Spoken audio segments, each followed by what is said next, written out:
அடுத்ததாக சையதுனா உமர் ஃபாரூக் ரலியல்லாஹு அன்ஹு அவர்களுடைய நற்குணமாக இருக்கக்கூடிய 2 நற்குணங்கள். ஒன்று, அம்ரும் பில் மஅரூஃப், நல்ல விஷயங்களை தன்னுடைய வாழ்க்கையிலே ஏவுதல், எடுத்து நடத்தல். நஹீன் அனில் முன்கர், தீமையான விஷயங்களை விட்டும் தடுத்து கொள்ளுதல். இந்த 2 நற்குணங்களை உங்களுடைய வாழ்க்கையில் நீங்கள் எடுத்து நடந்து கொண்டால். அடுத்ததாக உஸ்மானியா கனி ரலியல்லாஹு அன்ஹு அவர்களிடத்திலிருந்து 2 நற்குணங்கள். ஒன்று, இத்வாமு தஆம், அனைவருக்கும் பசித்தவர்கள் அனைவர்களுக்கும் உணவு வழங்குதல்.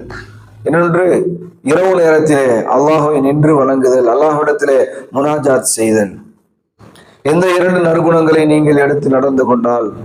அடுத்ததாக அலி ரலியல்லாஹு தஆலா அன்ஹு அவர்களுடைய நற்குணமாக இருக்கக்கூடிய 2 நற்குணங்கள். ஒன்று, கல்வி ஞானம், இன்னொன்று வீரம். இந்த